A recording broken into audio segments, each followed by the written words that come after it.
This is the end, beautiful friend. What's going on, everybody, and welcome back to the Reason Reborn. I am here with the vivacious Cardiac Sumo. How are you doing this evening, sir? Uh, Not gonna lie, I'm tired as hell because I've been playing Cyberpunk for a few days straight. Oh, God. Have you seen the intro scene at least? Uh, I don't know what you mean by that because I didn't watch any of the trailers. But No, I mean the credits. They say, I've heard that you don't see the actual title screen until you're like 7 hours into the shit.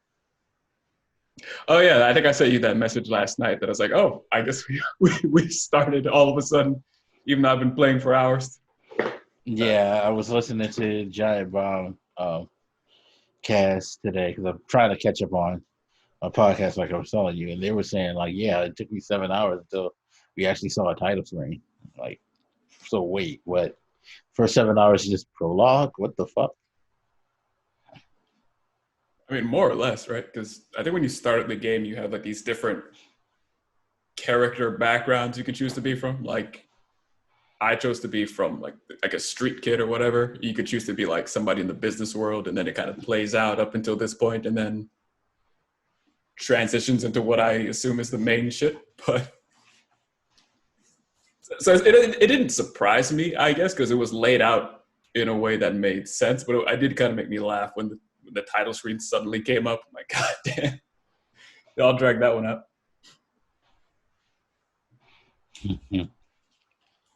Interesting. I've been hearing interesting mixed reactions about that. Although I will say mainly the issues seem to stem from uh, the bugs and the state on the. What are you playing it on? I'm on PC. Okay, so you don't have to worry about that. I've been hearing anything below a PS5 or an Xbox Series console is just horrendous to look at. That's a shame. I mean, visually, it's kind of gorgeous outside of. I was talking to a friend earlier, and maybe you could tell me if I'm just wrong. I feel like a lot of games with their visuals, like the realism is there, but things like darkness get used a bit much more than I would like. I'm like, I play some modern games. I'm like, I don't know if my eyes are just going bad as I get older, or if games are just getting harder to see because they insist on using shadows so much. Got to use that ray tracing and HDR. I could Take probably advantage tweak of my it. settings, but it is starting to get to me like year after year where I'm like, God, I get it. You can generate shadows and shit, but can I please see? Fuck. No, it's supposed Maybe I to need to turn be up my natural monitor's lighting lighting, too. sir. God damn it. It could be me. It's just natural lighting is how games are supposed to have now. It's not ugly, but mercy on my eyes, please. I can only take so much. Or is your genitalia on point? It is a vagina. There's nothing I special still about it. find it so But fucking weird that they made it so that you can modify your genitalia. Like, Jesus Christ. so that's not too random. If anybody doesn't know what he's talking about, when you start up the game and you uh, do your character creation, decide what your character will look like. Obviously, you have the standard skin tone, hairstyles, all that stuff. Uh, Genitalia is an option, so you can choose. I think you can choose to just have it off or whatever, so it just doesn't show up. Or you can choose that be a woman, pubic hair styling, I guess. So you get like a little heart or the strip or whatever. If you choose to have a dick, Who the fuck cuts this shit into a heart? What? there's a there's a couple different dick types, and then like small versus large versus normal or something like that. I don't remember. It's not that much selection, but I mean, choosing your genitalia to that level is certainly more than most games. Yeah, like the thing that me and a friend commented about this last night, or the other night when people started streaming it. Like, people are going through hours of like, meticulous work to create a character that you're pretty much never going to see for the most part after that. You don't see them as often as you would like, but you see them in interactions like in the mirror or whatever, or I've been taking advantage of the photo mode. Like I've taken some pretty, especially with just how the graphics are, some pretty interesting shots that I'm pretty proud of with the lighting and all that shit. They're pretty dope. So I've seen my character a fair amount, probably because I'm indulging so much in the photo mode. And you go in there, obviously you can do stuff like, I think Spider-Man, that last Spider-Man game probably had a little bit of this where, you can obviously move the camera around. You can change the character's pose or whatever. A lot of stuff to choose from. So I wouldn't say you never see them and it doesn't matter, because you could certainly see them, just it is a first-person game. So, yeah. And that kind of thing is annoying, a lot of first-person games. I played Outer Worlds, whatever. I did the same thing you just talked about, where I spent all this time deciding what my character is going to look like. And then by the time I played, I'm like, honestly, I forgot I was even playing a female, to be... Especially in those games where they don't allow you to choose like a voice, where the character doesn't talk. Yeah. Well, yeah, I've seen that this character actually speaks, which is just good. Yeah, she definitely speaks, so but some games you spend all this time customizing and doing all this shit, and then you just completely forget like what they look like it's annoying. All right, so before we get into the actual purpose of this podcast, which is not video games, but wait, what is the fascination now with dudes playing as female characters now? What is it? I've noticed like everybody now plays as female character, be it male or female. I don't know. I don't have the fascination, I guess. I do know what you mean, because I used to play a lot of Final Fantasy, and I see a lot of men do it.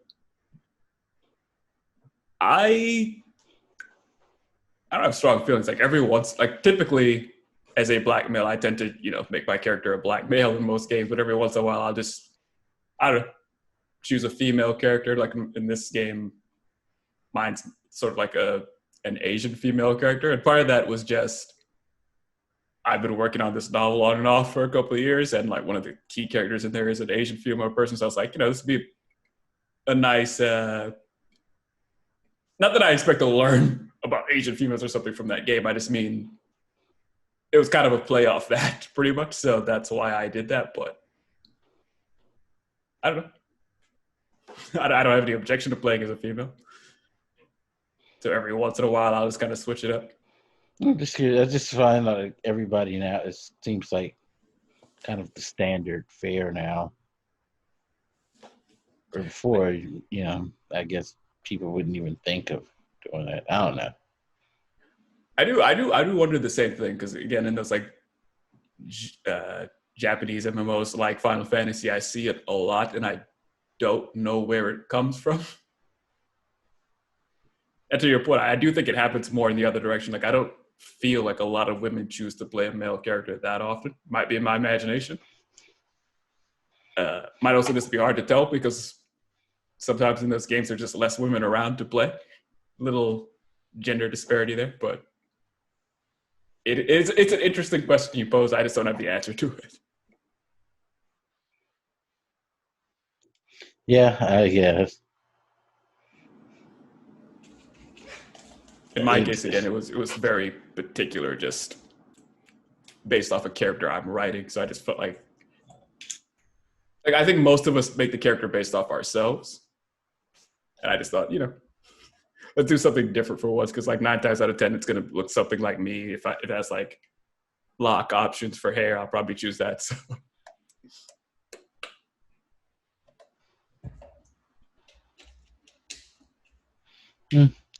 Interesting. All right, so let's get into the purpose of this, and not cyberpunk, because we'll save that for a random podcast about absolutely nonsense such as that. Yeah, I said it. Anyway, so this week, the end of the week has pretty much brought like possibly a dramatic close to the saga of uh, I don't even want to say his name, but the current president's attempts to basically change history and change the rules and steal an election through legal means. Today, the Supreme Court rejected a bid by Texas. Did you say Texas? Attorney Or General. Texas? Now I'm stuck on how you say the plural of Texas. By Texas The Attorney possessive General. and Yeah, because it ends in the ass. Texan Attorney General.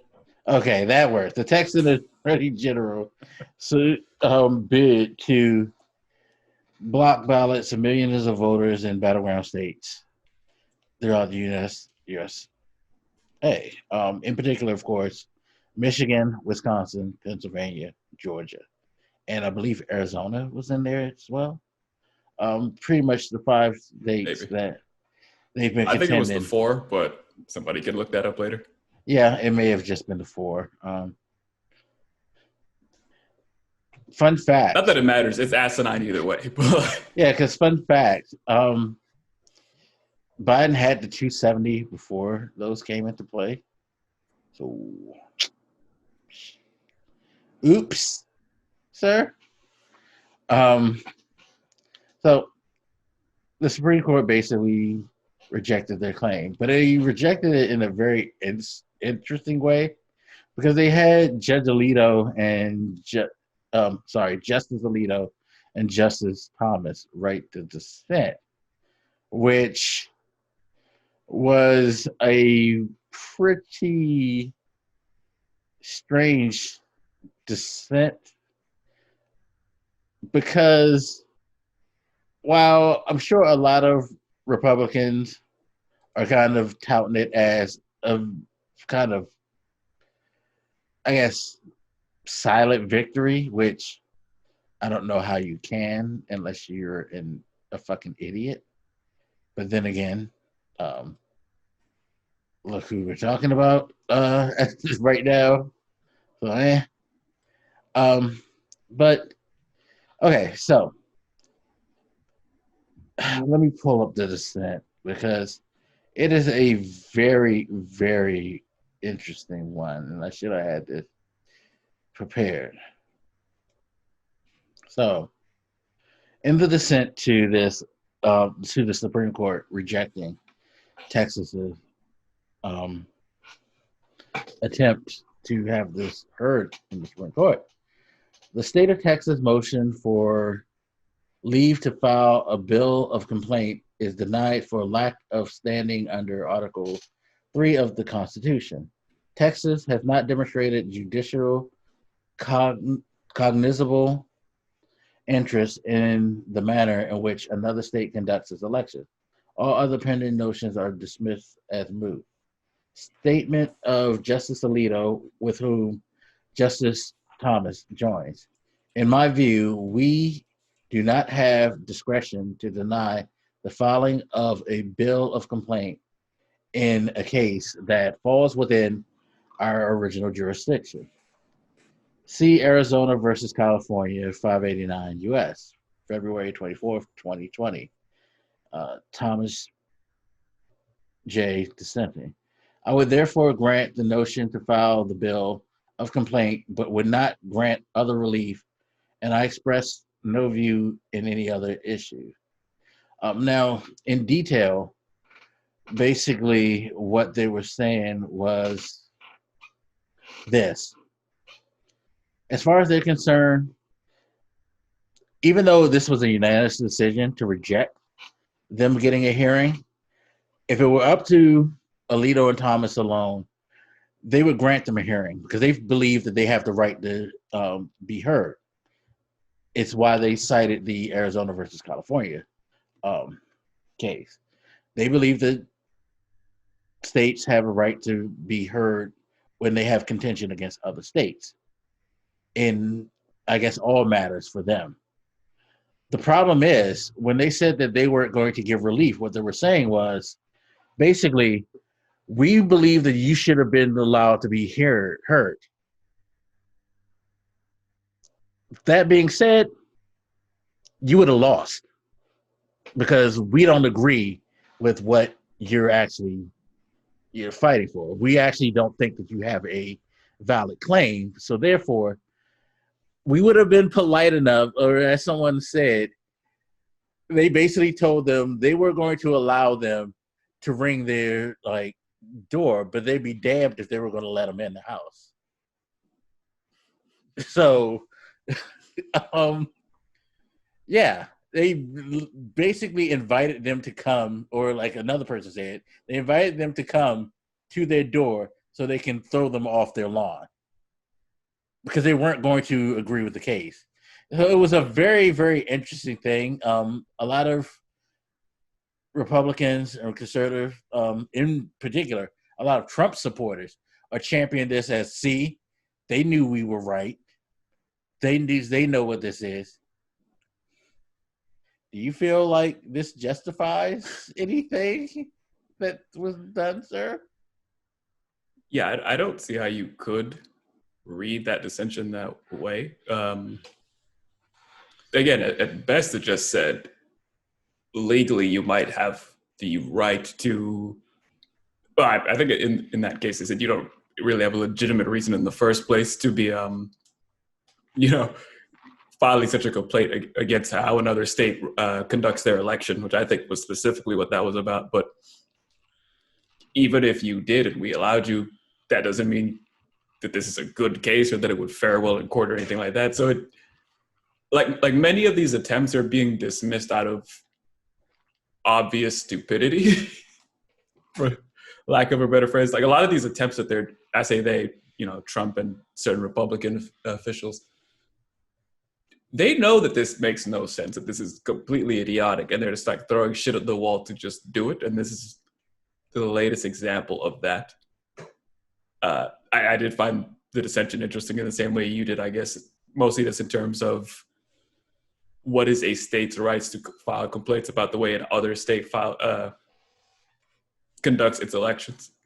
So I never really thought much about that because I guess I just accepted we lived in America where the elections were conducted fine and didn't require complaints from other states. But other than that sort of, I don't know, scholarly interest in the law around that, I think the rest of it's just ridiculous. Yeah, like the funny thing is that all of these states, including the ones that Trump won for the most part, kind of held the same type of laws, like same type of election due to this pandemic. They tried to close a lot of polls in Texas, but that was reversed in the Supreme Court. Even if they would have closed the polls, they still were going to run their election the same way that others ran it, just with fewer polls, which is allow absentee balloting, have the early voting, and allow people like the extended time to do the early voting, like most states did, and then have polls open as well. None of these states didn't do anything demonstrably different from each other, as far as I know. The only thing was like some states like Pennsylvania actually allowed like looser restrictions than they normally did for things such as absentee balloting. But it pretty much was in kind of across the board type of situation from state to state. So it's like I never understood the arguments that they were making from the jump. There weren't really any super serious concessions ever made. So it's like, what is this? Well, I guess this is what, number 52, 53? So they're like 1 in 53 now in court filings. And you got to wonder, what the fuck for? What was all this for?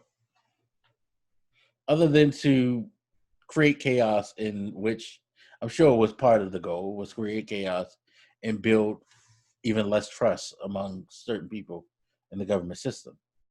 You basically effectively have tried to destroy democracy for what? Sure. I just realized I had myself muted, but I was asking when you said 1 in 53, which one is the one? Like, what success are you pointing to that I'm not recalling? I believe, and don't quote me on this, but I believe the one was when they allowed, like when Pennsylvania, it had something to do with Pennsylvania allowing something to be heard, which once it was heard, it was denied. It was something like that. It wasn't anything like demonstrably significant. You know, it's like, oh no, they have the right to do this, and then they got the right, and then they were rejected. So it's kind of like scoring, a touchdown in the football game, and you lose 54-7. It's like that moral victory. It was like, hey, at least we scored. We ain't get shut out. I guess you're more generous than I am, but because it kind of implies that their goal, and if this was the goal, I guess that would make more sense, that their goal is to prove that they have the right to make these kind of complaints, just the legal sense, but that's not their goal. That's right. Just a means to an end of trying to overturn the election, which is just not going to happen. And that's why I find it funny that they're clinging on the Alito dissension as if it's a victory, like it's some type of moral victory. Like, okay, those two people think that you have the right to hear this. The other 7 people were like, this is stupid. Keep in mind, by the way, that 7 people, other than were like not with this dissent, all 9 unanimously threw it out. But out of the 9, 7 threw it out just because they just thought the whole thing was stupid. While these 2 tried to suck up or whatever. I don't understand what their purpose was to actually say this. Unless maybe they're trying to bait other states into trying to do something. That's the only thing I could think of. Like maybe they just want to keep the door open for somebody who might come with a quote unquote reasonable argument. I don't know. But the point of the matter is you had the majority of the Supreme Court go against this. More importantly, you had all 3 of Trump's justices go against this. That is a very telling thing when they can't even jump the moral ship in which I guess everybody was expecting them to and do this. Clearly, there's something wrong with what he was trying to do. I mean, sure, but a lot of these have had no real argument, or I say a lot. None of them have had any really legitimate argument or effort put behind them. Again, it's just, let's just grab a pile of dog crap and just throw it into court and see if anything sticks. Yeah, part of that was because I remember the rumor came out that his personal lawyers said that most of the stuff that they were finding in the States, they were like, we don't think any of this is going to fly by, but we're kind of doing it to make him happy. But I do think that there's a large amount of people who are doing it because they really are grasping at straws. And they're trying to do whatever they can to, if not, like I said, if not necessarily get this overturned, at least sow enough dissension and cause enough chaos to, one, cover other bullshit they can be doing, because I truly believe that Mitch McConnell is up to no good in the Senate while they're doing this, and to kind of just make this whole next, presidency come in on a pile of garbage, Just remember, this isn't the legal president now. to a lot of those people who support Trump. He didn't win. He stole it. Democracy didn't come through. There's enough stupid people that are going to champion that. And if their attempt, I think, was really just to build enough of a momentous wave of idiocy to kind of derail things going in. And in part, they kind of are, because you have so many fucking representatives and senators that are on board with this shit, which is ridiculous. I mean, yeah, to the point of why they're doing it, it is sort of mysterious. It doesn't surprise me when Giuliani goes and does something stupid. One, he's a maniac in his own right, and two, he is the president's whatever their actual thing is, I guess, lawyer. It's kind of hard for me to call him a lawyer as though he's a serious professional at the moment, but it doesn't surprise me that he would go out on Trump's behalf and do the kind of dumb things he's doing and has done for years. But certain officials in the Republican Party, you look at them jumping on board with this, and it's like, for what? At best, sometimes I look at that and I think, I guess you're just trying to show your base that, you're behind Trump, kind of make yourself look good to them, throw them the red meat or whatever you want to call the phrase. I honestly think that you are right, because I was thinking about this and I was going to say, I think this is just a repeat of the Tea Party thing. When Palin came through with the Tea Party and all of that, and they lost to Obama, a lot of them kind of were denouncing the Tea Party, but the Tea Party kind of rode a wave and got a lot of seats that, they didn't flip necessarily a bunch of Democratic seats, but they were able to, at first at least, they were at least able to flip certain Republican districts from tried and true conservatives, and that kind of put the fear of God in them. So they started to back that more, because they were like, well, if these people are going to vote for them, we need to get on board with this so we can protect our seats and hopefully steal some. And, the midterms, there was some changes because of things that happened in the first 2 years of the Obama administration. I think it was mainly because, people didn't get everything that they wanted, so Democrats kind of softened on voting. It kind of the Bernie Sanders effect, so to speak. I can't get what I want, so I'm not going to be bothered and cause people to lose. But I think another part of it is that, simply put, a lot of people started to jump on that new Tea Party wave, and I think the Republican Party is now willing to embrace the craziest of craziest if they feel like it will benefit them in gaining power. Even if they don't believe in that shit, they'll go along with it. I think you're right, but sometimes I look at it, I think the problem is a slight bit worse than that. It's not that they're just doing it for an advantage. I think in some cases, they legitimately feel like they have to do it or they'll lose. It's not even just, I have 60% of the, base on my side. This will put me over the edge a little bit more. It's like, they've gotten to a point where if you don't sort of cow to that sort of extreme right-wing GOP sort of rhetoric, you're going to lose some of that base that's been around up for the last decade around that sort of thing. So for some of them, it's actively not a choice.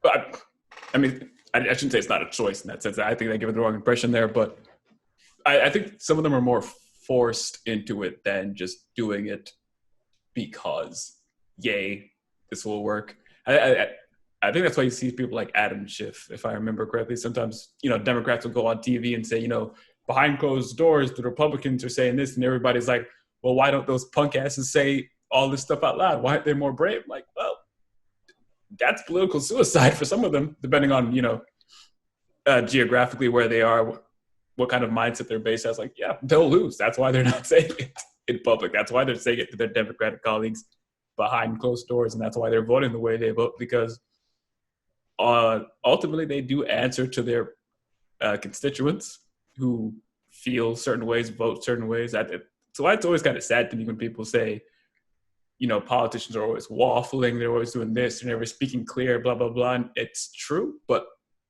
the public is a large part of the reason for that, because they react pretty extremely to any politicians either saying something or not saying something, or adhering to a certain social wave or not adhering to it. So they kind of get washed around in the wave of emotion in this country. I'm not trying to excuse Republicans for what they're doing. I'm just saying, I think there's a mixture of just cynically doing it for power and doing it because you don't have the power not to do it.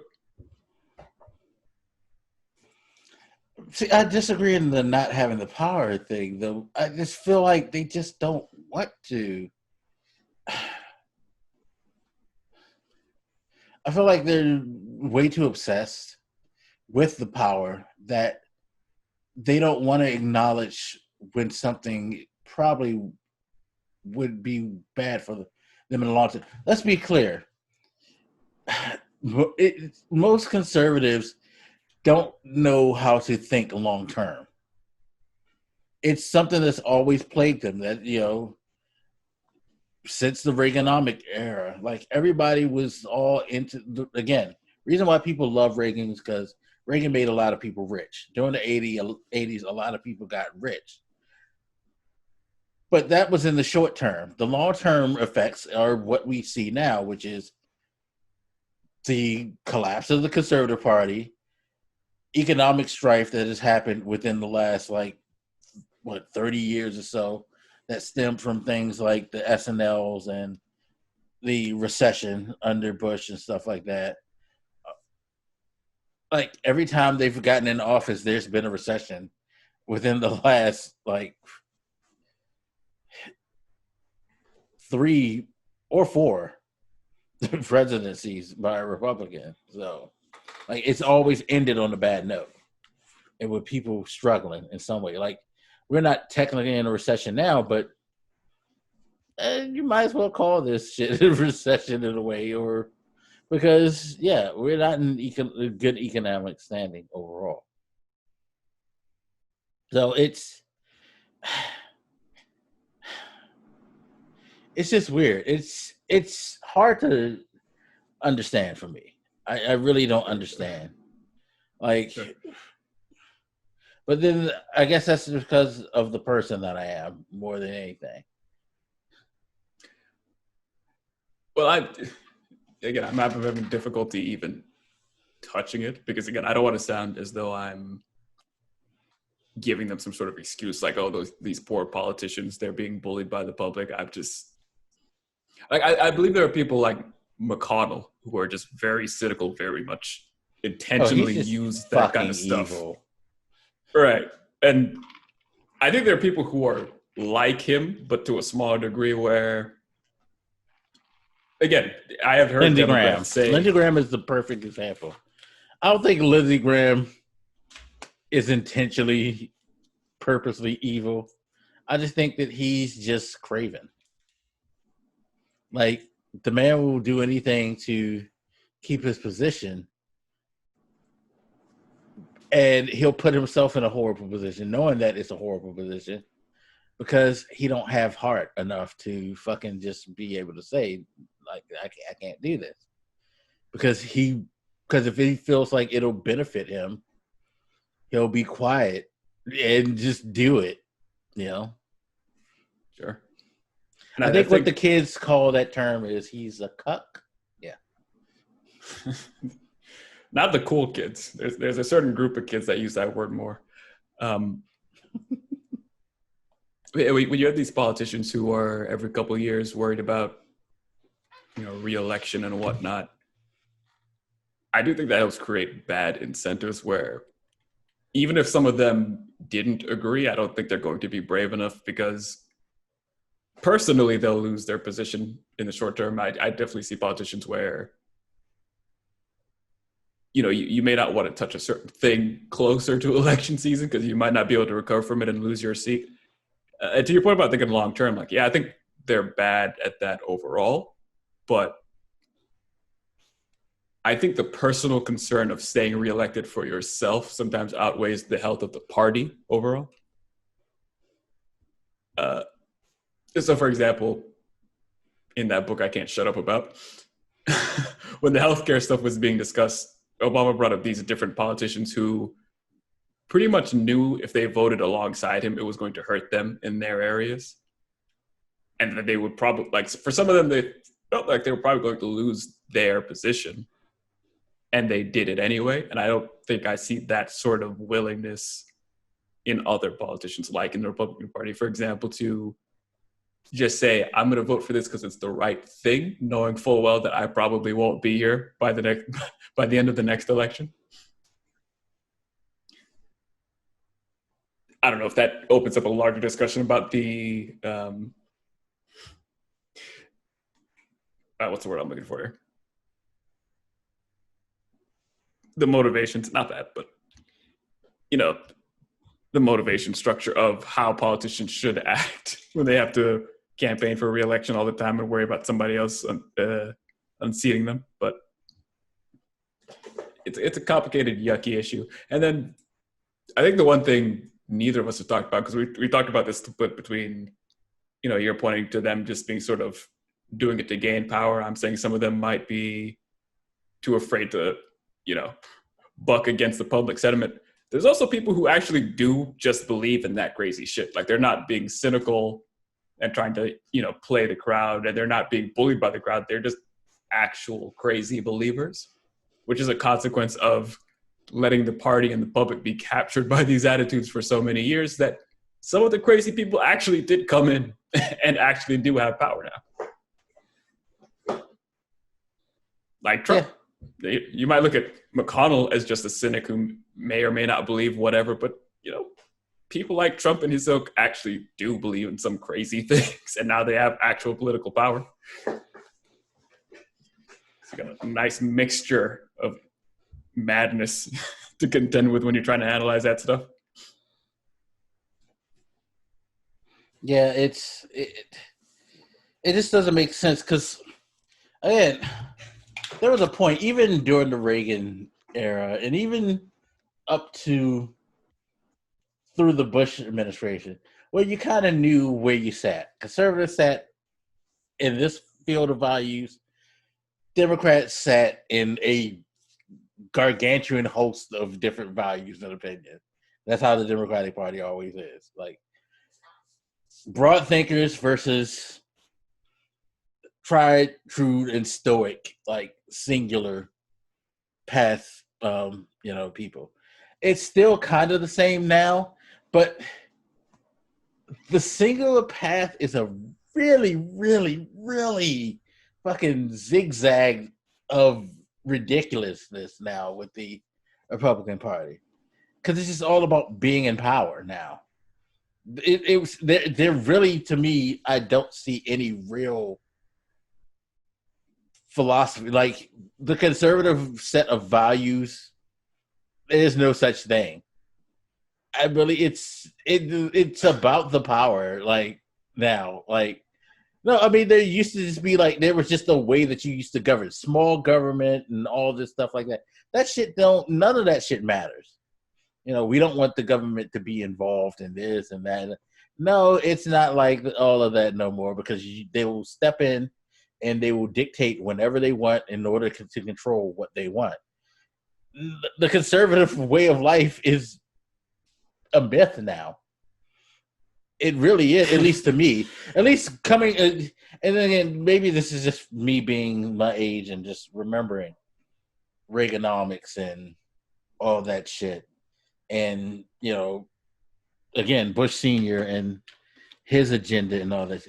It's not the same. It really, it's the same in some ways, because There's still like the power thing still kind of is a like thread that has always went through them. But how can I put this? They were always the villains with some type of moral ambiguity to them, but now they're just the villains. You know what I mean? Like they used to be. It's weird to say this, but they used to be more Thanos than what's a good villain to just put? Than more Joker. You know what I mean? I think that analogy actually. I don't know about the Thanos part, but I'll take the Joker part because growing up, when I think of the Republican Party, I think of a small set of key issues. So this obsession with, fiscal responsibility, not just the national deficit or whatever, but also just personal fiscal responsibility. Why are we giving these poor people these welfare programs? You should be more responsible for yourself. Religious issues, because a lot of the Republican Party, at least at the time, was pretty Christian-y. I think that's fair to say. So a lot of religious issues would come up for them. I feel like that was mostly it, like the economics, which they were wrong about in a lot of ways, and religion a lot of times. And then you get the occasional dust up with, I don't know, maybe gun issues or some shit like that. Like they had a pretty small set of things that they were really passionate about. And now it feels like it's not them pursuing values per se as much as, I think, a two-pronged attack. One is just, like you say, just hoarding power, political, social power overall. And I think the other is a consequence of, I don't know what I'd call it, if I'd call it GOP culture, like the internet troll culture popping up, but just a sort of resistance to anything liberal. Like a lot of it feels like either we're just sort of, stacking the courts, trying to suck up all this political power, or we're just living the high life on fighting these liberals back because they're a bunch of snowflakes that are going to ruin the country and make us all socialists. I mean, that sort of rhetoric of like Democrats or socialists has been there forever, but it feels like an obsession with being combative for every little thing. Like the fact that masks became politicized, you know what I mean? Like, yeah, there's no issue too small to just suddenly be really fucking petty about. And now it feels like the goal of the Republican Party is to be petty on every single issue. Yeah. It's all divisive in some way. Like there's nothing that's not an issue. It reminds me, like, to take a step in your a page from your book. It's like the book that we can't keep shutting up about, which we'll talk about in earnest. You just reminded me of the discussion over ACA. Chuck Grassley. You remember his part in this whole deal, don't you? All right, so let me remind you. Thinking of the war. Chuck Grassley was one of the people who Obama felt like he really needed to try to get on board, or at least to get him to not be such a headache in the whole matter. Because you remember, he had his whole thing about he needed 60. He wanted to make sure that they couldn't filibuster and all 60 that. 60 votes, yeah. Yeah.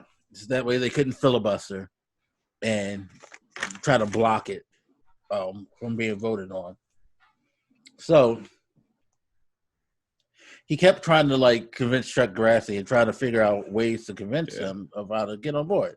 So he finally realized that something about Chuck Grassley. He said he asked him, he was like, okay, if I gave you everything that you wanted right now, would that even make you actually vote yes on this? And he said Grassley just like gave him like, a stare, and it was sitting there for silence. It was like, probably not. Because and what was realized in that moment, the reason why that's significant is because the realization was Grassley didn't give a fuck about the bill as a whole. He just want it again. This ties into the Joker analogy. Some people just wants to see the world burn.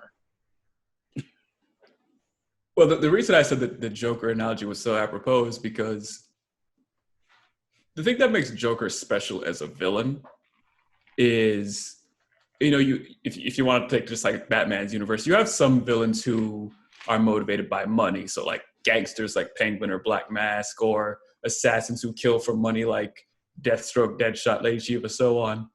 Sorry to disrupt you, but you just made me realize I shouldn't have said Thanos. I probably should have said Ra's al Ghul. Yeah, that might be better. There's definitely something there. But the thing about Joker is he never really has such a clear-cut, rational reason for what he does. A lot of the times it's just to fuck with Batman. And he always admits as such. Like, Batman is his reason for living. Opposing Batman is his shit. That's why you see in some stories where if Batman isn't around, Joker just doesn't do as much. I think like in the old Dark Knight Returns story, if you watch the movie at least, like once Batman stopped being Batman for a while, Joker just kind of shut down too, because it's like, what's the fucking point without this guy to fight? And that's why I look at the Republicans, because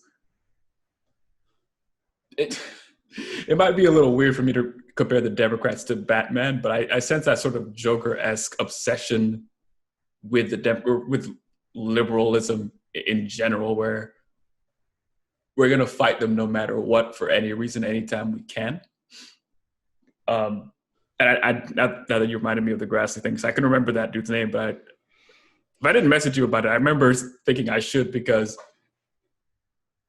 Obama's question came in two forms. I think Grassley had like 4 or 6 or some issues that he was like, I can't vote on it without this. And then, like you said, Obama said, if I gave you all that, would it work? And then I think what actually happened was Grassley hesitated, and then Obama followed up the question by saying, is there anything I could put in this bill? Like, he took it up a notch from giving you all of these things. Like, is there anything at all that I could do to this bill that would make you vote for it? And then the guy was like, right. You know what, Mr. President, I think no. And I remember that being a weird feeling to hear that, because it didn't feel like it was just Obama realizing it. It almost felt like it was Grassley realizing it. Like, they've been so captured by this sense of resistance that he didn't even notice that, like, yeah, there's no actual good play for why I'm going to resist this. I pretty much just am going to resist it. Yeah, like I said, it dates back to the post, like, Bush Senior era, like the Clinton shit. Once the Republicans finally, like, got back control, all they were obsessed was just derailing his fucking presidency. No matter what. It's why the Monica Lewinsky thing. Honestly, the Monica Lewinsky thing probably would have never came up back in the day. You know how many fucking presidents have been accused of fucking people? Like, in the office, or having affairs and things like that. It's not a new thing. Like, but that whole thing became an obsession with them. Like, they were going to fucking get rid of a president because he got his dick sucked in the Oval Office. Think about that. Not because, like Trump, voter fraud and pretty much, conspiring with a foreign nation to derail an election, which is a fucking crime. No. They want to kick Clinton out because he got his dick sucked. And they felt like that made him unmorally fit. Mind you, during that time, there were several Republican people, and I can't remember the names, who had to leave office or got in trouble because they got caught with hookers, illegitimate children, all types of crazy shit like that. Like, nah, we can't have him be president. We can do all that shit, but you can't be president. And I'm not justifying Clinton's actions by no means, but just when you look at when you equate the offenses and the reasons as to why they did it, it's petty in comparison to any other thing. Fucking Reagan sold arms to foreign nations, and he had a general fucking fall on the sword for it. But again, Man gets dicks up. Gotta get rid of him. I like to think some of the good old-fashioned hypocritical religious moral indignation played some of the role back then, because I've definitely seen in this country religious people act that way, again, in very hypocritical ways, because they're often caught doing some of the shit that they condemn so heavily. But yeah, it's just, and I shouldn't even focus just so much on the politicians, because my issue is I'm seeing it in the public too, where you could tell they're to the point where they're just kind of programmed to resist anything somebody on the left says or does. And that's not to say, everyone on the left is always doing something fucking brilliant or anything, and they should never be questioned. But like, if what's that woman's name? AOC. Like, if she came out and said like the sky is blue, I guarantee you'd have like a crowd of people shouting, "Fuck you, it's green!" Like, there is an excitement socially. It's a sort of social cohesion built up around resisting other groups. And, you see it in stuff like sports or whatever, where, fuck that other team. And it makes that attitude of fuck the other team kind of makes you all bond and become stronger in that way. But it's cranked up to like 11,000 of like every little thing. It doesn't matter what it is. That's why you hear a lot about these different things being politicized in a way they were before. I mentioned the mask, but even just the CDC, the FDA, the WHO, like, just purely, medical health-based associations becoming the target of so many political attacks all the time. Not that non-political entities have ever been attacked, but there's no fucking line anymore. Because they know if you stick it to the Democrats, that's going to make your people like you. Yeah. It's like for a wrestling fan sometimes, where if you ever had somebody go up against Cena and they actually like beat him, it's like, yeah, this guy's our fucking hero. Back when Cena used to get a lot more hate. Yeah, no, it's just really, it's really crazy. And it's just going to continue to be that way for a while. Like, I don't know if anything will ever change it. Like, well, the complete and utter like dismantling of the Republican Party. Yeah, that would. But I don't think it would. That might sound kind of bleak. But it's been the thing I've been most worried about. And I think I brought this up last podcast, where I wanted, or if I didn't bring it up last time, I brought it up before in the past, where I want to see if the American culture kind of settles down, maybe a couple of years or so after Trump, because again, it's easy to focus so much on the political leaders, but it's becoming ingrained and increasingly popular just in everybody across American culture to be this way on every fucking issue possible. I mean, you couldn't put like a random keyword into Google and not see like a political fight going on either currently or in the recent past over it. You know what I mean? And I don't think it's mentally healthy for us to always be at war over whatever dumb thing it might be. But not that everything we're fighting about is dumb. Some of it's very important, obviously. I'm not dismissing serious issues. I just mean it's becoming too fashionable to fight instead of actually try to solve problems.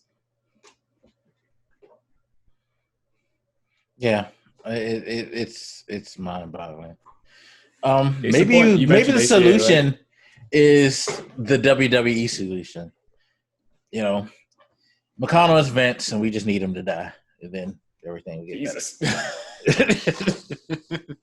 I thought you were just gonna say there's a book of Match for Mania or something stupid like. That was rough. I wasn't expecting To get that. the booking right in the legislature, or at least for the Conservative Party, Vince McConnell needs to go. I think there's too many of them now. I think even if he went today, it still wouldn't fix it. They They might be less effective. Yeah, but there'll be less of it, and there'll be hope. There'll be room for some. I mean, generally speaking, I don't think the Conservative Party is ever going to be that much that appealing ever. Because I mean, you cut him off as the head. What are you replacing with? Mitch Romney? Yeah, Mitch Romney can do some sensible things, but still at his core, you know. What, you gonna bring Paul Ryan back from the ashes or something? Yeah, he's a dick too. You know, so it's like, yeah, you'll get back to some more quote unquote traditional conservative things, but you're still gonna have like a bunch of problems. So yeah. I mean, I don't know. Maybe some of that stuff will become more fashionable depending on how the economy shakes out over the next few years and, you know, who is president, because oftentimes presidents take the blame or get the praise for the economy, whether they had much to do with it at the time or not. But I think we'll have to see kind of where the economy is and is going for the next few years to see if some of that becomes a little bit more attractive. But even then, it'll probably just turn into fighting. Like, see, fucking wasteful Democrats spending money on all this welfare crap again. But I was mentioning, you know, to your point about the ACA with all that Medicare stuff, like they would just fight no matter what. Because I was, again, originally a Romney plan, and they're willing to throw that fact out the window instead of gain praise for it. Because they could have been like, yeah, see, that was something a Republican did, and the Republican's idea is helping save the country. Like, it doesn't matter. The point is, let's fight the Democrats. Yeah, nah, it's gonna be interesting to see because I believe the stocks have been going up, like NASDAQ, and well, you know, the market has been trending up. I think Trump kind of tried to take credit for that a few days ago, but it's kind of the same effect like when Obama got elected. Everything, like, all of a sudden, all the, like, you know, exchanges started to show positives for a while. Like, yeah, it's pretty much become because they're predicting better futures, not because you did anything, sir. So shut the fuck up. He kind of acts like the financial market is this machine that he is currently building and tweaking or something. It's a, you know, it is the result of investors and whatnot reacting to things happening, not you doing anything brilliant per se. And not just, you know, things you're doing, but reacting to many different factors. So it's kind of dumb to take credit for it. Yeah. Especially because, well, you're talking about, you know, a businessman who don't like understands business, for one. Let's be honest. Well, I was going to say part of the reason it's dumb to take credit for is because what happens when it goes down again? That part's not your fault. Because he's done this over his presidency, where he'll be like, yeah, business is great, and then it goes down, and then it's like, hey. Don't take credit for that kind of stuff, because then you're also opening yourself up to further blame when it goes to shit, which, again, the man's it's not kind of smart. cyclical, so it will. He's not a smart man. Come on. Man can barely think on his own. So he's trying. And if you were going to take credit for it, at least come up with tangible reasons why we should give you the credit, not just because you exist and it happened to go up at the same time. Right. Exactly. Well, I guess another thing he's going to take credit for, this is a good transition to the next topic, is the approval of use for Pfizer's COVID-19 vaccine. So the 17-member panel for the FDA, the Federal Drug Administration. Jesus. Why can't I say that? Food and Drug Administration. Sorry. I should know this. I used to go to work. I used to go to work. The funny thing is I used to go to work and I had to pass their building every day downtown in DC. And I was like, wow. They just talk about pasteurizing and all that all day. That has to be a boring job, just to prove like pesticides and shit for a living. Yeah, it's a huge building, by the way. If you've ever been to downtown DC and you've been to the Smithsonian, you get off at the Independence Avenue exit of the Smithsonian Metro Station. You walk up and you look to your left. You see this huge fucking building, and it's the FDA building. It's like, yo, why is their building so fucking big? It's massive. Important shit going on. What's wrong with you? Yeah, there's lots of cows and chickens inside there getting tested. Need all the room they can get. Yep. I had to imagine that's probably part of the reason why it's so big. It's because they used to bring livestock in. It's like, yeah, you raised that heifer well. B-, get out. Exactly. That's where they grade all the beef in the country. Exactly. I mean, sadly, that's kind of a very true statement. That's such a fucking sad statement. Oh, it is true. Anyway, but they've approved the Pfizer COVID-19 vaccine, which of course is sparking a lot of controversy because people are now like, they don't know if they want to take this. They're fearing that they'll lose their jobs if they don't take it, all sorts of things. Conspiracy theories flying around all about. What are your thoughts on this whole situation with the vaccine? Are you willing to take the shot? Sorry, my phone went out for a second. Hope that didn't come up, but yeah, I didn't mean to answer it there. I was listening to. I was thinking about a question of my own, but yeah, based on the data I've seen, it seems pretty solid. Was it like a 95% success rate or something like that? Yeah. It has been cleared, by the FDA, like you said there. I'm not concerned safety-wise about it. But to your point about the public paranoia about it, I've seen a lot of the coverage that focuses on minority groups, I guess, not believing in being hesitant to take on using the vaccine. Yeah. I think minority groups and women were the demographics they were talking about. Yeah, I know one who was both that says that they don't think they'll take it. Which, I've been wanting to ask you this.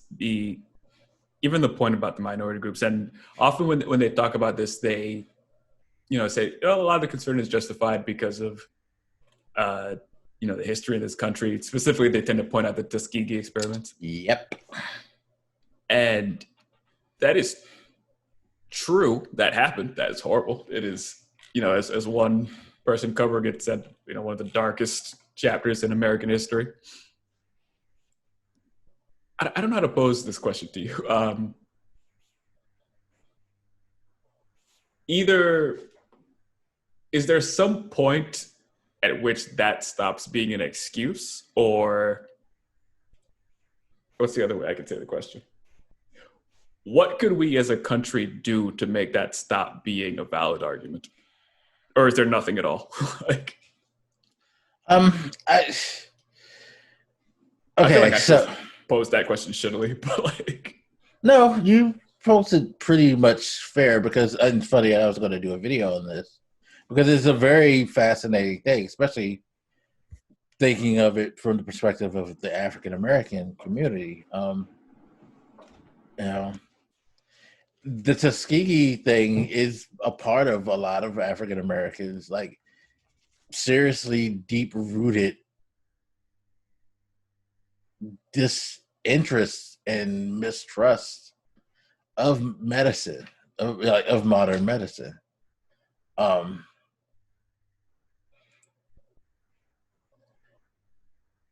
It's such a weird thing to me because, especially when you think about COVID and the fact that it's said to affect us almost higher than any other group in this country. I mean, I just sent you an article about how they're about to do a modified shutdown of the county that I lived in, where they're going to close off indoor dining and limit certain places that they're going to allow people to go to, like grocery stores, retail stores, all retail stores, including grocery stores, casinos, outdoor dining. They're going to try to limit it to 25% capacity because the numbers are going up. At least 50 people a day over the last 4 days or so have died from COVID, I think they said, or something like 450 people a day are getting it now in this county. Like this, just my county alone. This isn't Maryland. This is just my particular county. And they said it's like now at an over 10% contraction rate for COVID in the county. And it's going up. So this is a largely African-American county, which, you know, is very, which lends to this whole point. So it's like,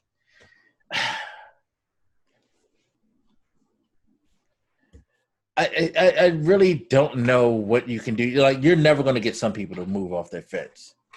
But as I told the person I talked to, if the World Health Organization approves it, I'll do it. I'm not like, this isn't like me being conspiratorial or anything, but I do need more than just the FDA's approval because, unfortunately, I hate to say it this way, these are people picked by Donald Trump and his administration.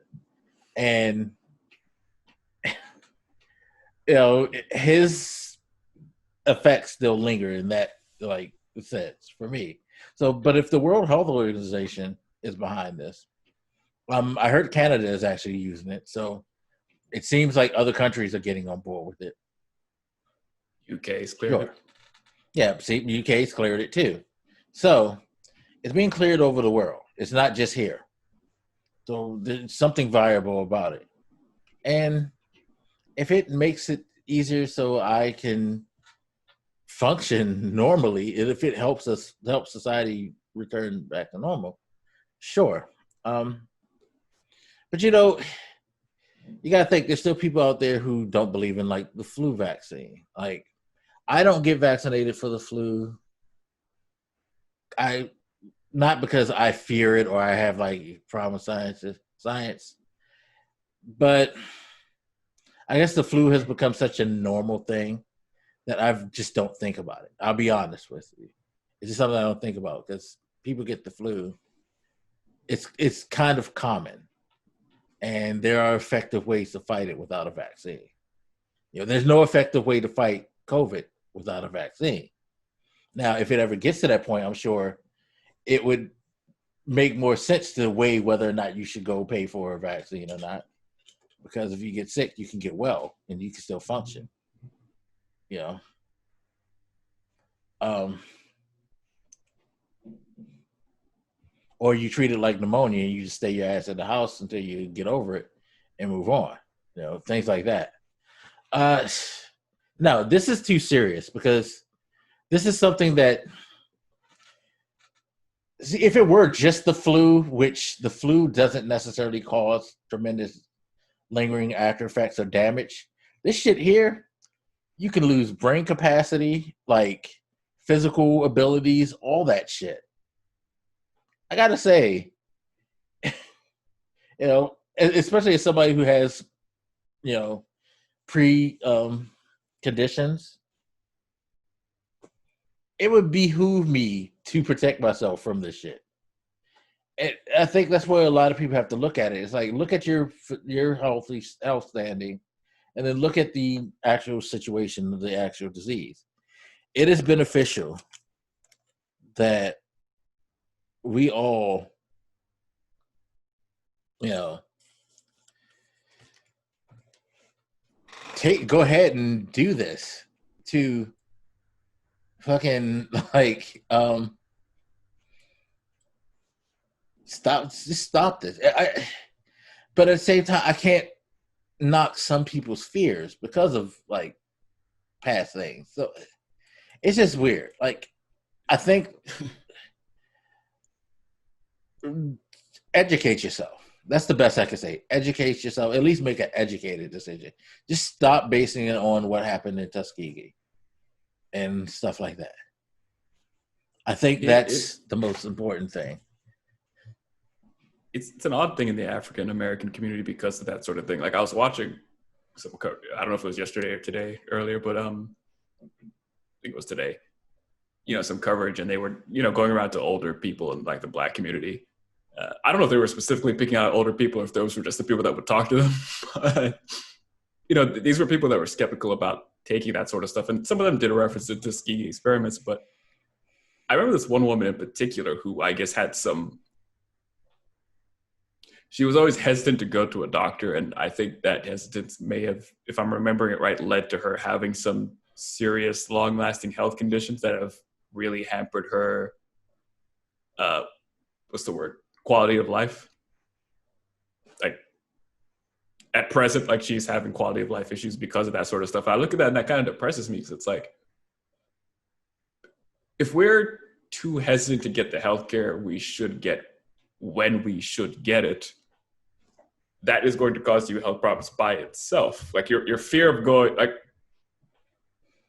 all right, to bring it back to the Tuskegee thing, for example, what is the African American community afraid of right now? Are we afraid that they're going to experiment on us now? Because I don't think most people who bring that up really think there's going to be any sort of large scale experimentation on the African American community. I honestly think they do. You do. I do, in a sense, not directly, but indirectly. It's mistrust. There's still a lot of mistrust. Like, I might be underestimating it, but like, no, I'm trying to make sense of what because like, I can see the resentment and fear coming up from that past event, but I'm trying to relate it to, is it just that, or do you think something now that is similar is also going to happen, and that's your resistance? No, I think it's that, in kind of like just modern medicine history, to be quite honest. Let's be honest. There's still people who don't trust the medical system, because the medical system tends to, the way that it's structured as well, is it's a lot of these facilities tend to think profit first, especially with medicine anyway. I mean, we've seen plenty of times these large, pharmaceutical companies do things to where they did not take the public interest, first and foremost. It's about profit. I mean, EpiPens, those are something essential for people who have allergies and things like that. But they're price gouging people for EpiPens.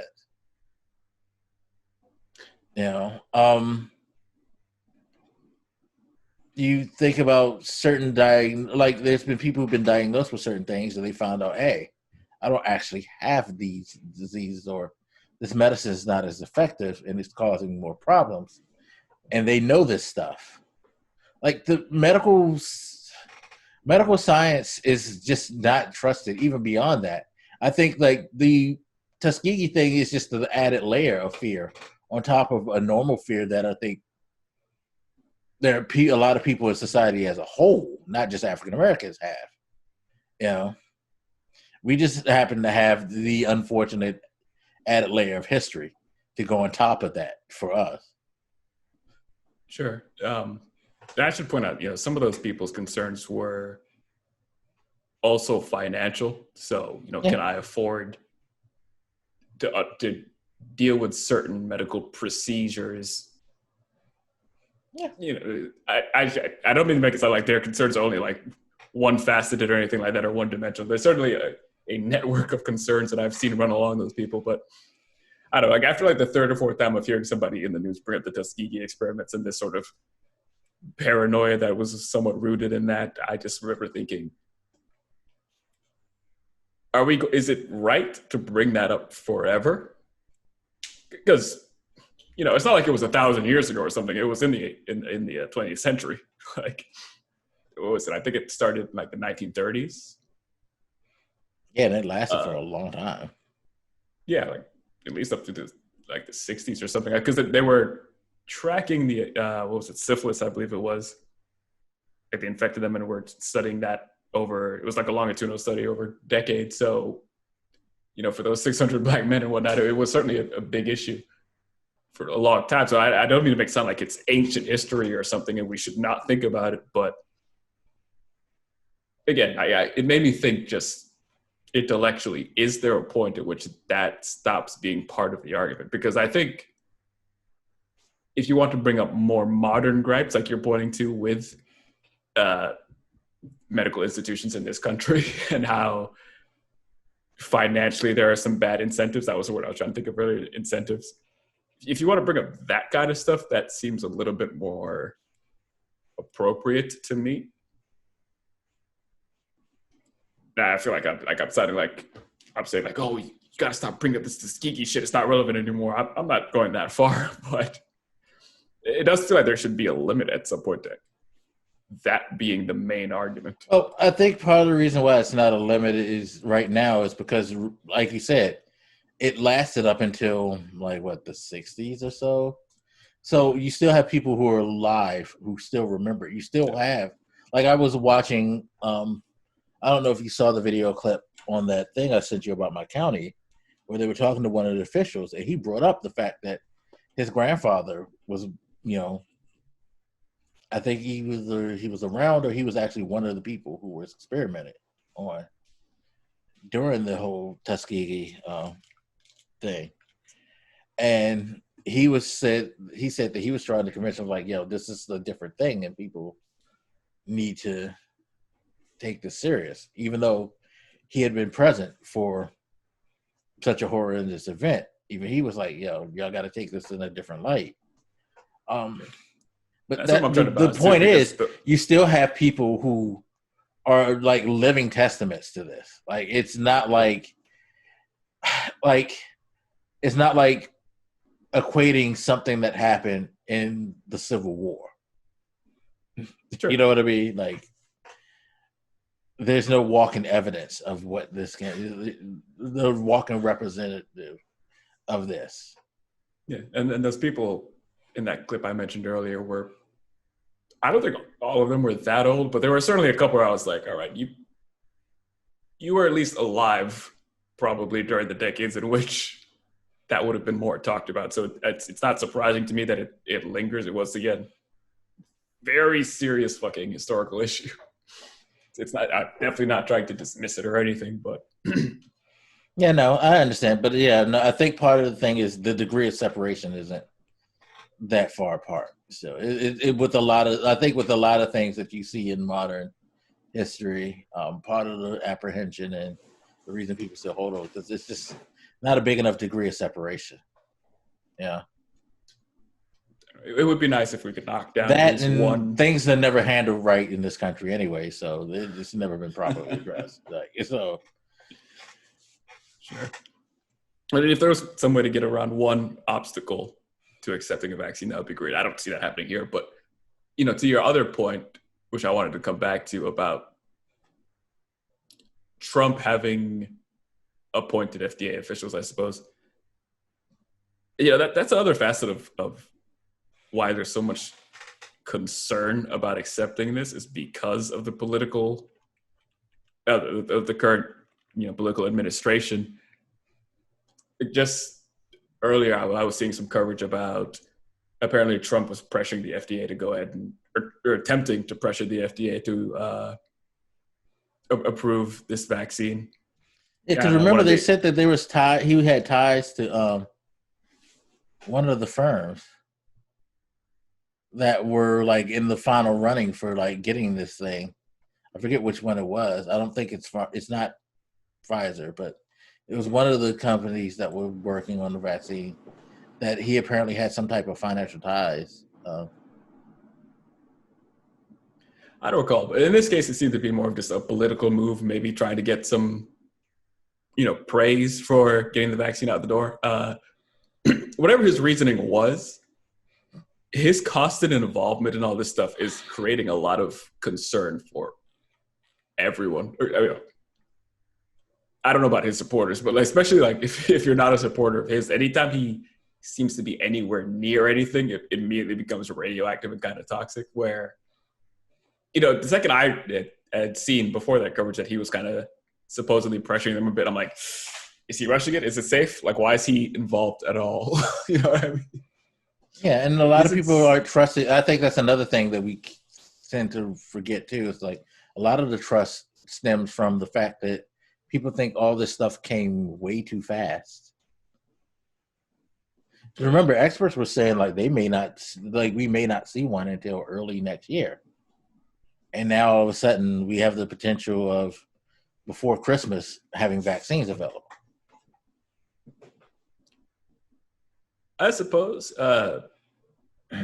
maybe I was a bit optimistic, but I do remember them saying that like early mid next year, and I was like, I mean, this is also getting a lot more attention than most. Like I know like H1N1 and SARS and different stuff over the last couple of decades have gotten attention, but like this has been like the biggest. Maybe I don't know if you disagree with me. Like I don't remember paying this much attention to any other illness in my lifetime, at least. Oh no, but none of those illnesses in your lifetime that you spoke of were this far spread either. Because, and going back to the Obama book, I just got past the part where he was talking about how 12,000 people died because of H1N1, overall.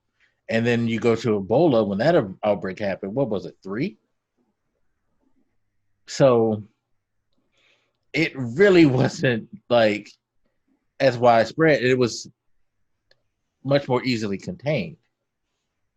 Sure. I guess my point about the optimism, some months back was, and maybe this is a dark point, but because it's so widespread, I figured there'd be more resources invested into expediting figuring it out.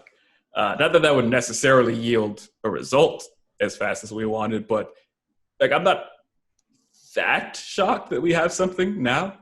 Because even if we were projecting like early next year, it's like, well, it's December now, so the year is actually about done now, right? We're in the middle of December. It's certainly not like it came like 3 weeks later. It's been I think we started locking down in like February. It's been almost a year. 11 months ish. Like I again, a little faster than predicted, but not that fast in my opinion. Now that's not like I'm shitting on the hard work of doctors, but what, you couldn't do it in 8 months.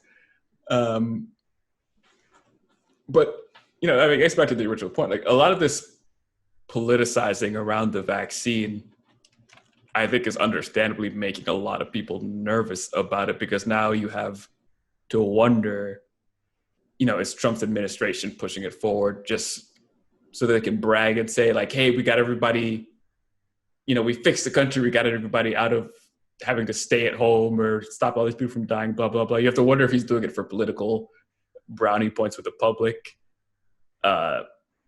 It just creates this air of confusion and uncertainty. Why is this happening? Do we really know everybody's motivations? Who's in whose pocket? I think it's one of the bigger things that'll make a lot of people more on the left a little more hesitant.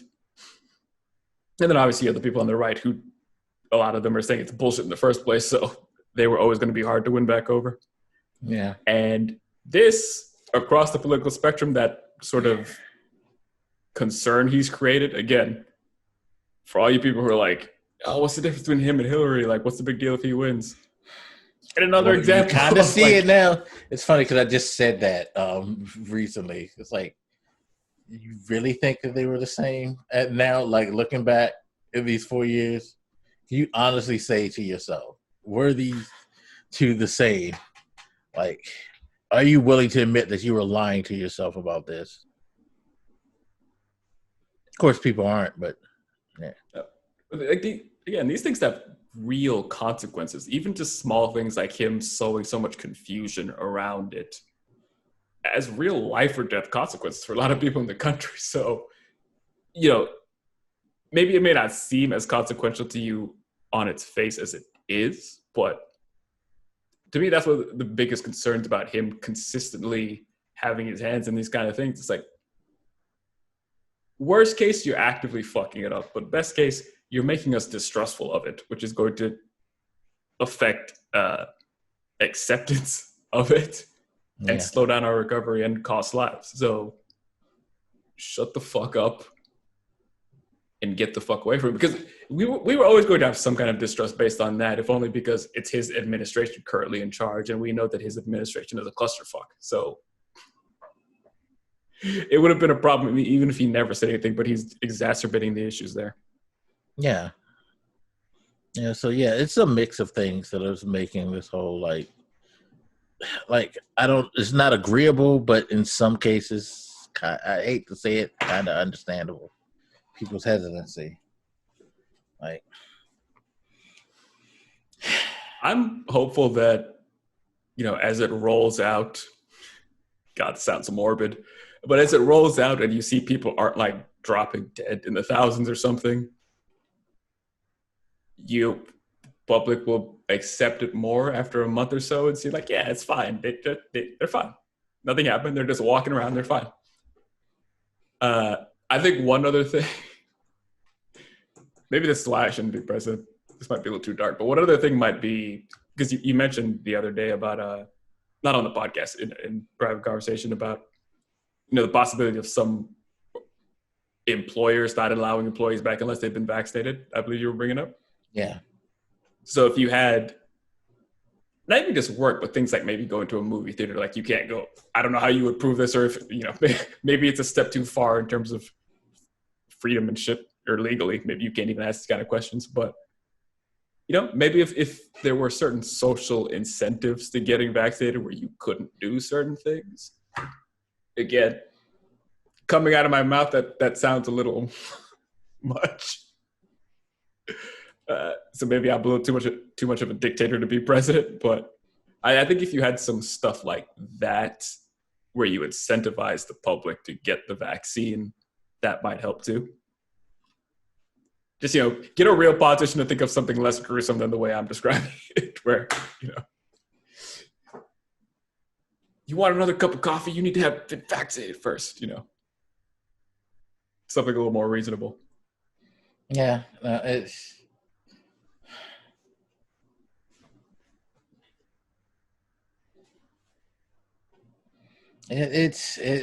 sad. Like, if anything, the last 4 years has just showed us just how fucked up this country is, and it has exposed it to the world. Like, man, it's sad. Well, we're gonna end on sort of a high note. We'll talk about the Barack Obama, A Promised Land book. You finish it? Yep.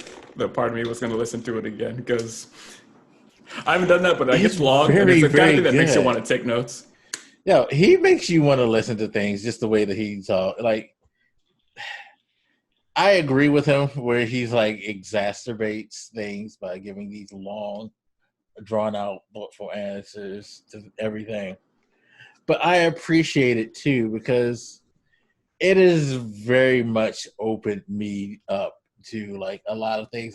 It's even made me more glad that I want to do things like this podcast now, because I love being able to understand this stuff.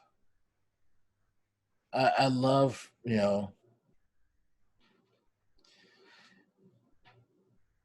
at least getting an idea of like what it is I should be upset about and what I shouldn't really be upset about.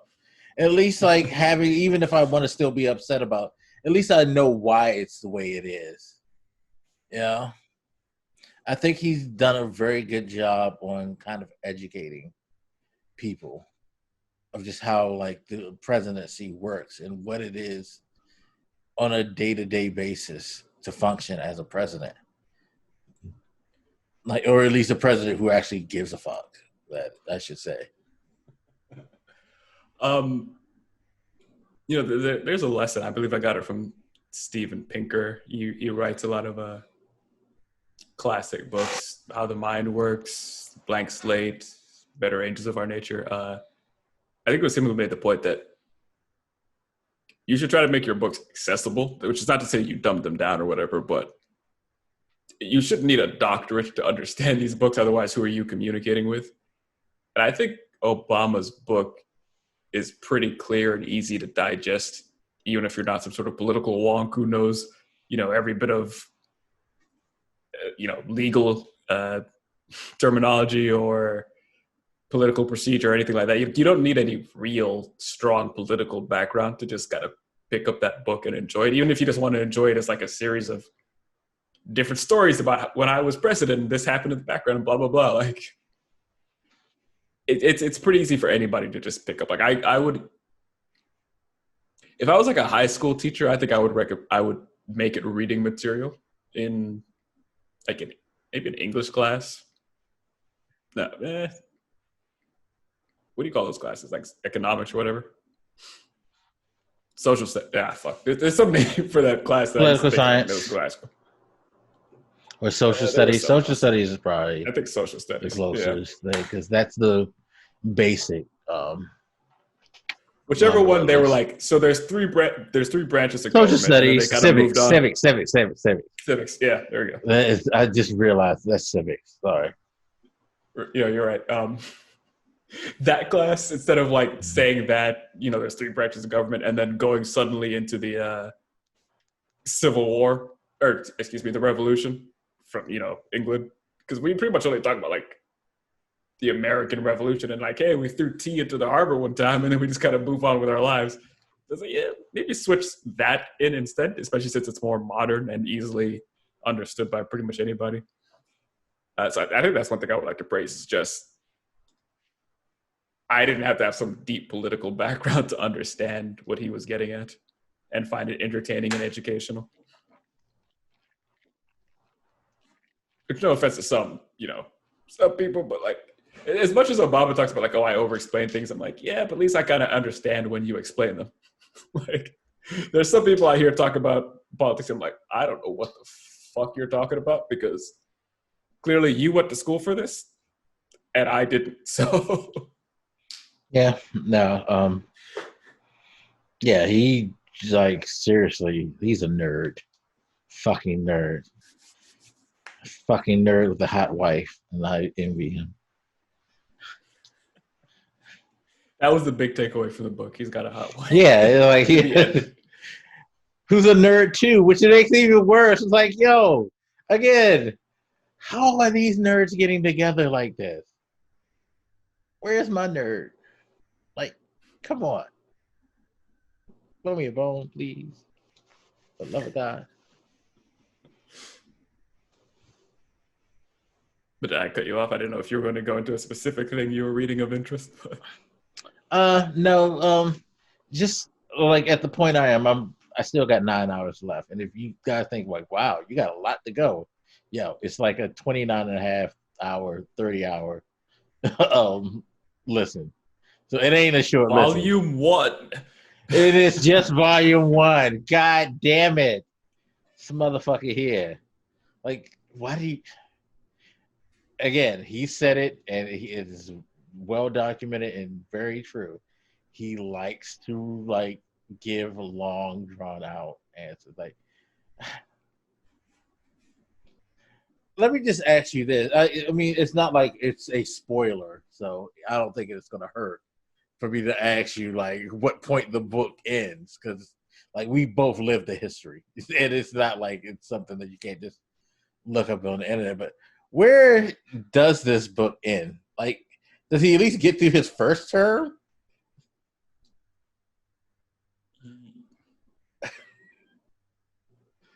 I believe like, so. Because right now we're still in like, I'm at the point where he's visiting Russia and China, and I feel like that's like year 1.5 or like end of year 1 type shit. No, it's year 2 shit, but it ain't like that well into year 2. it's post I mean, we ACA definitely vote, but like, yeah, we're definitely still in the presidency by the end of the first book.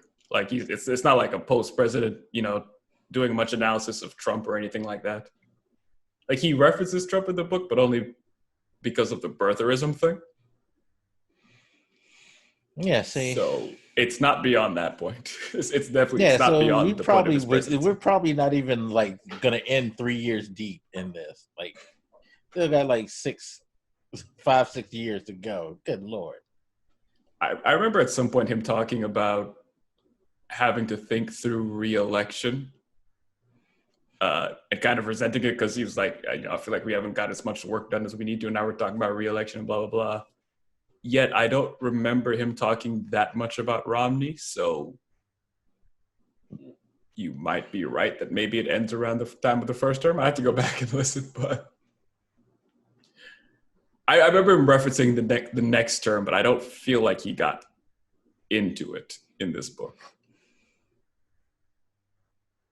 Which I know that to you guys that might sound like, how can you not remember? I'm like, it's a long book with like a lot of different things touched. Like, it's a lot of detail, a lot of like interesting stories, a lot of insight on the minds of not just him, but like other people, like what they were doing during these things. Like I said in the last episode, you really do discover just like how fucked up McConnell is, and just how like fucked up certain people whose names have come up over time during this presidency, even that we all despise. It's like, yo, yeah, this is a long running thing. These people this ain't brand new. These people didn't just start like showing their ass. They've been showing their asses for a long time, and maybe even worse than they are now in some cases. I think that's what's been most fascinating to me about the book is, I talked a lot about, even during this podcast, sort of where the American culture is. And he really gives you, because again, the book was written after the presidency and all that shit. It's a more recent book, but it's like he's analyzing this shift in the culture over time and like showing you that he's watching it get worse and worse in a very, not analytical, what's the word? Like he's very cognizant as he's going through his political career about noticing.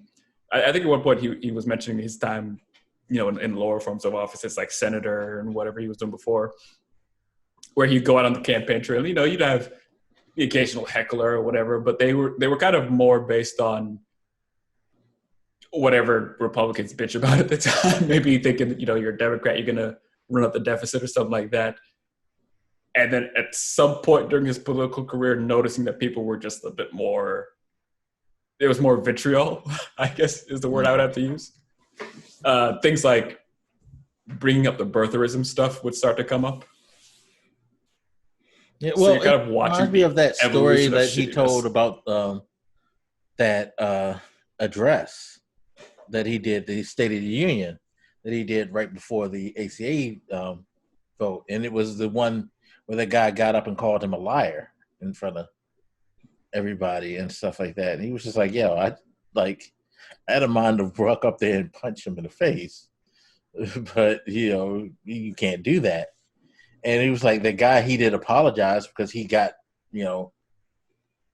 kind of backlash, not even just from the Democratic side, but Republicans as well.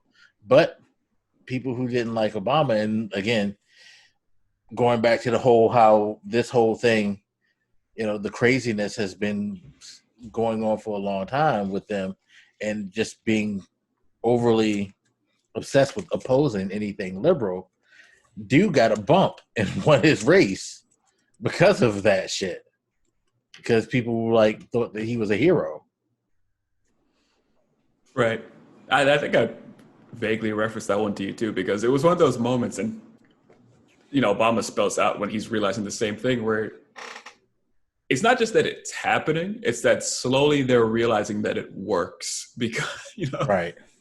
Because to your point, he got kind of lambasted into it's like, oh wait, y'all like that red meat? Okay. You know? Yeah. And so it just progressively you could see it like happening throughout the timeline of that story, just getting worse and worse. You see Mitch, you know, getting ever more bold, I guess. You see Republican / GOP people kind of climbing their ranks at different points throughout the country and whatnot, and seeing this sort of political attitude take root and become stronger. Which again is very interesting to watch from the perspective of, I was going to say, you know, from the perspective of a black president, I guess, because some of that, like a lot of people just tie that in purely into race. And I do think race was a huge factor for a lot of that. But I think Obama, too, kind of realized, like, it's not just that. Like, it's becoming a problem across the board politically for every, you know, social group.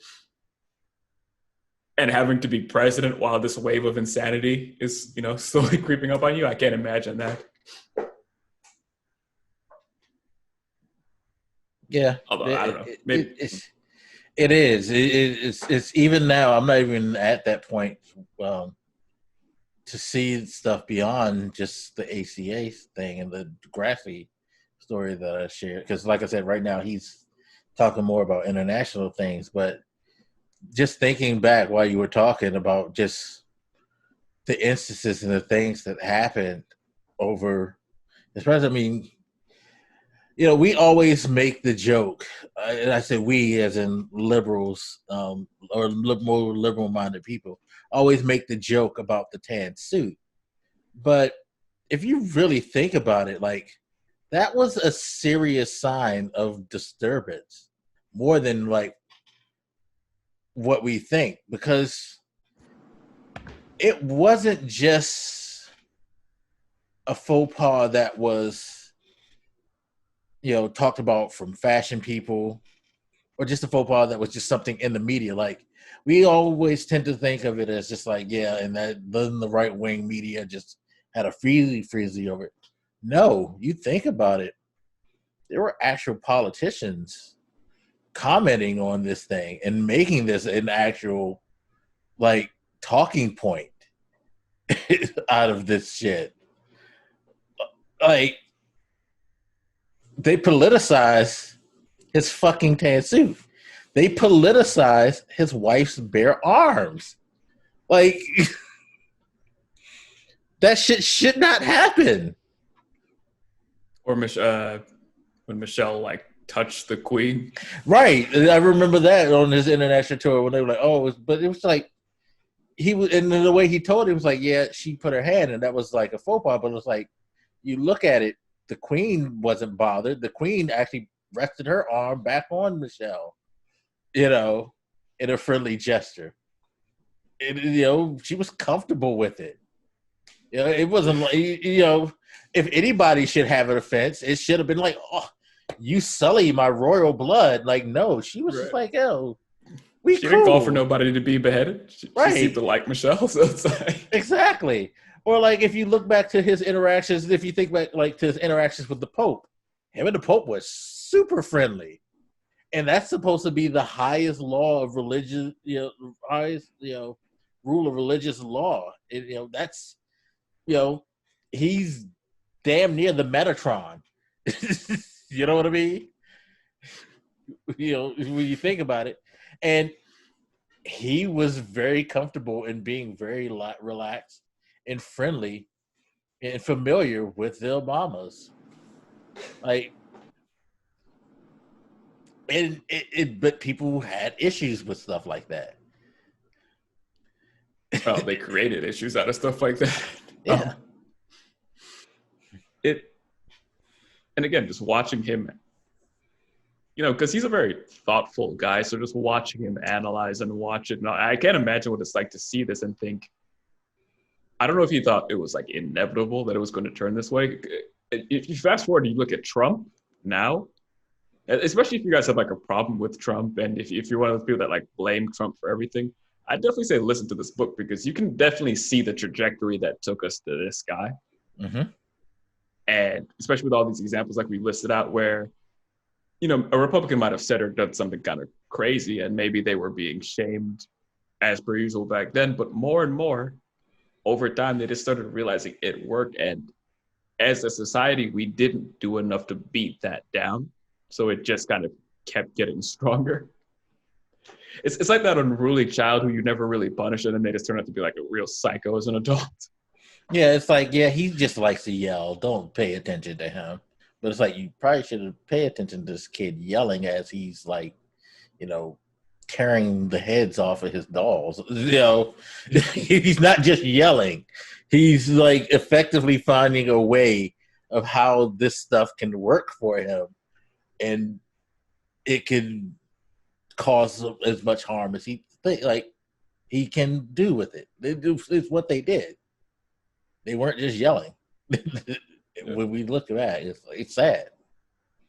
Trying to pass, helpful measures during this sort of, while you're watching the political climate boil over, it's like, if I'm him, I'm like, man, I got to get in as much shit as possible because the world is about to end.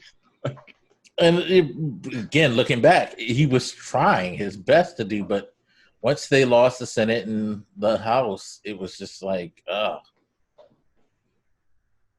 And the thing is, it was stuff that was practical and that he was willing to make concessions to get things done with it. It's like, that's the real thing, that the real sign. Again, going back to the Grassley thing, the fact that this man, like you said, came to the realization that it didn't matter what he said that he wanted.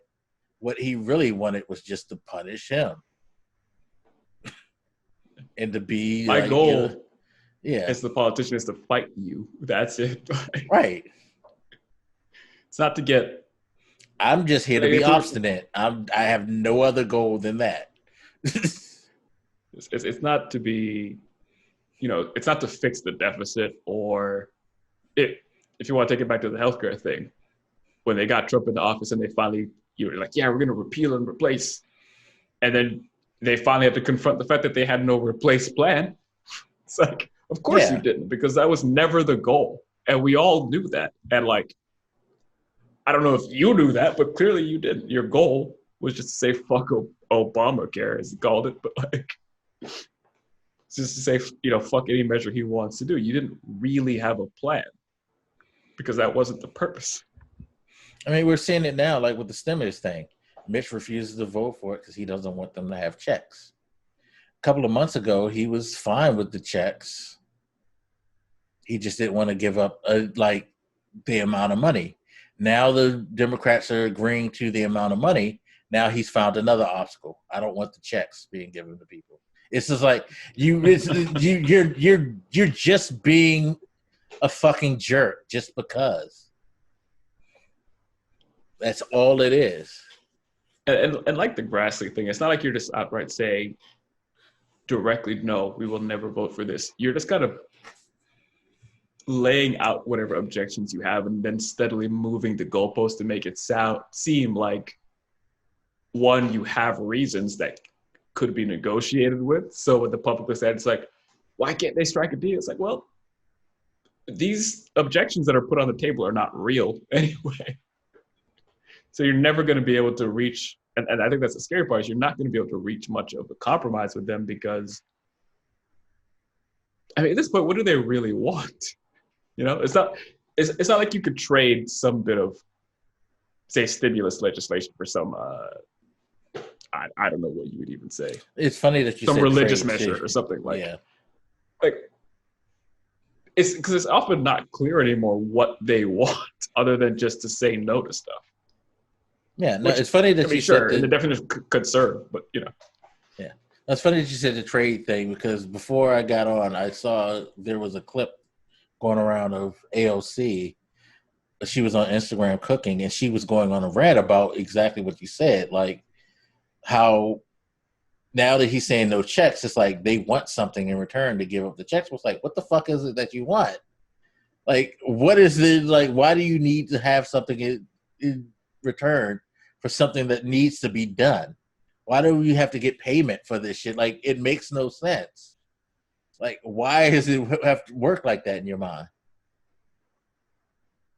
But that's the way that they post it. And to be honest, again, I think it's the Grassley effect. They don't really want anything. They just saying that because they just want to like fuck up shit. I'm wondering if this analogy is going to be a little dark, but because it kind of lends into stuff I've said about Trump, where people say like, why does Trump do such and such? It doesn't make any sense. It's not to his benefit. He doesn't gain. Blah blah blah. And I always say the reason you're so confused about Trump's behavior is because you insist on looking at him like a rational actor. And the dark analogy I'm about to use, which cancel me if you must, is with like suicide bombers. So, like say somebody's holding like a gun up to you, right? Like from a distance, they're pointing a gun at you. That will probably deter a normal person because a normal person doesn't want to die, right? But if you're going in with the intent to die, it's a little bit less of a threat, right? Yeah. And I think that's why Trump has some of these magical powers some people don't understand. It's like he's not motivated by the things a normal, rational person would be. And to draw this back again to the Republican Party in these sorts of issues, it's hard to motivate them to do certain things because what can you use as a tool to motivate them? They really want for nothing other than just to be obstinate and seek power. Other than, maybe if you were very clear and said, all right, if you let us have this, we'll give you a couple more Senate seats. Like if it works, or we'll give you like another Supreme Court justice pick. Like if it worked like that, maybe that would be the only thing that could really incentivize them. But it's hard to It goes back strike to the power thing. It's like you got to give me something that I want in order to get something that you need. I mean, it is shitty, but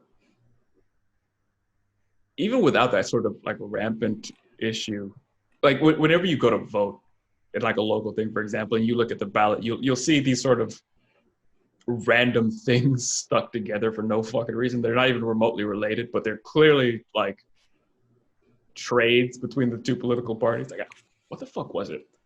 I remember when I was in Florida voting, there was like something attached to, like we were voting on giving inmates voting rights or some shit like that. I can't remember. Yeah. But there was like something else that had like nothing at all to fucking do. It was the kind of thing where like, all right, I would vote for this part, but I wouldn't vote for this part. It's a term for it that I'm spacing on now. And it's like a clear attempt to like force your hand to like make you vote for this thing you wouldn't fucking want, that the Republicans clearly attached to it because they know you want thing A.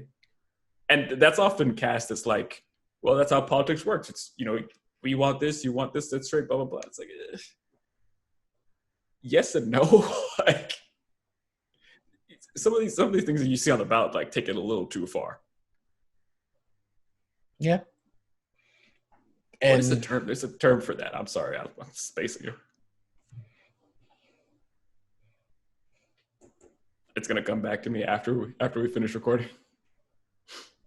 But if you guys have voted, in elections, local elections, whatever, voted on like a specific thing on the ballot, other than just, who's going to be the governor or senator, president, or whatever, like you've definitely seen the kind of shit I'm talking about. It's kind of ingrained into political culture to trade thing for thing. I'm not sure what the term is, but it's just wrong. It's very, very wrong. And I don't know. It's frustrating too, because I've seen things where like I would vote for this and I shouldn't have to make a decision about that other thing to secure that. No, it's like there was something that AOC and them got upset about that Elizabeth Warren voted on, and I don't know who made the point, but they made a point. It's like, if you look at the bill, in order to get like certain protections and certain like aid for certain people, she had to vote for this bill with something that nobody really wanted other than the Republicans attached to it, because if she didn't, it was a podcast I was listening to. They were like, if she didn't, then people wouldn't have got relief for something, or like there wouldn't have been no financial support for something like a really big need. And that's part of like policy. It's like, again, going back to the book in ACA, he had a public option. He wanted a public option. They couldn't put a public option in because it wouldn't have passed and people wouldn't have gotten any type of like subsidies or anything like that. So it's like, do you at least take that step forward and give people something? Or do you just be like, fuck it, if I can't have it all, then I won't have nothing at all, and everybody will have to suffer until I get everything I want? Sorry. And I guess it depends on, do you think whether a partial implementation of something will do more harm than good? But I think in a lot of cases, part way is typically better than no way. So. Yeah, there's the old saying, slow money is better than no money. Would you rather be totally broke if you can't get rich right then and there? Even that though, like, I'm pretty sure it's early in the book, maybe when he's talking about the ACA thing, he's kind of responding to some dismay on the left about, we didn't get all the way, blah, blah, blah. He makes this point that I thought was pretty fair. He's like, most things in this country that we have now didn't happen as like one big thing that we approved all of a sudden. They are incremental things we've built up, like Social Security, I think was the example he used. Like, nothing in its current state that we like so much was ever approved in its final state, the first time. You know what I'm saying? Like, yeah. It is normal that we incrementally build up these sort of social safety net issues. So, people are like, oh, we didn't get this, we didn't get that. It's like, well, okay, but you have a foundation that you can build on now. So it's not like you're certainly closer to it than you were before. You know what it's like? It's like climbing like a staircase. Like, if you want to get to the top, it's much easier to jump up like the last 3 steps than it is to jump up from like the previous 20. You know what I mean? Yeah. Further up you are, the easier it is to get to that goal of the next step. So, to echo Obama's point, like, even if you didn't get the full thing, that's not that bad. That's still, in the short term, it's still something. And in the long term, it's made you far more likely to get to your goal anyway. I meant to ask, you didn't get to the birtherism stuff yet, did you? No, not yet. Now, like I said to you offline, he just got finished talking about China having people in one of his officials' room looking through his shit and then just walking out after dude was like, what the hell are you doing here? Like, nothing happened. Or as you said, they behave just like NPCs in the video game. Just oblivious to what the fuck you're doing or you're present. I forget some of the order of events in those books, but I can save the full discussion for some other time. But I was just gonna make a point about the media and how they cover things. Because I think Obama's made the point on other issues outside of birtherism too, where he was noticing the way media pays attention to certain things, whether they warrant the attention or not, also has a political consequence. I just mentioned the birtherism thing because he was like, he didn't curse, but it's like, they're putting this fucking Trump guy on TV every 10 seconds to talk about my birth certificate when he has no evidence or anything useful to say, just because, I don't know, it's entertaining, people care, it gets attention. Yeah. And I do think that is a fair criticism, because I was looking at like CNN's YouTube thing, and there was this question of like, what is Ivanka Trump going to do after blah, blah, blah? I'm like, who gives a fuck? I don't know, put her in prison. Like, this is not worth covering. Right. It's not important. I shouldn't be that unfair, because that was just a reaction to the thumbnail and the title. Maybe they were going into something important, to be fair. But there is a lot of obsession about like trivial things just because they're kind of trendy or interesting to pay attention to, that I hope goes away. And I think we'd be a lot better for it if it did. Yeah, we would be 100%. But for some people, that's just everything. I don't, They like love that shit. they were bringing up the Pfizer vaccine stuff, like you said, and they were responding to one of Trump's tweets, and Anderson Cooper had this little remark about, and Trump misspelled this word. And I'm like, you know what? After 4 years, I'm sick of the little remarks about Trump misspelling. Yeah, He's a fucking moron. The confetti thing was cute when it happened, but it's over with now. Like, that's not. Be like, it was factually true. It happened, so I guess it's the news. But and I don't mean to make it sound like he focused on it. It was just like a passing remark. But how much of the news story is like? It's like sneaking in these little jabs shouldn't be necessary anymore. Yeah. I mean, again, though, I can't say that I'm not like upset about Trump getting those jabs. But I'm not mad. It makes me wonder about their attention span. Like, it's like, you're talking about like this important thing and like people's concerns about a vaccine or whatever, but somehow you still find the time to make like, yeah, I saw the tweet. He misspelled blah blah. I'm like, shut. I like Anderson Cooper. I'm not like coming at him, but like, it's been 4 years. Just focus. Well, the good thing is that we will have a presidency where,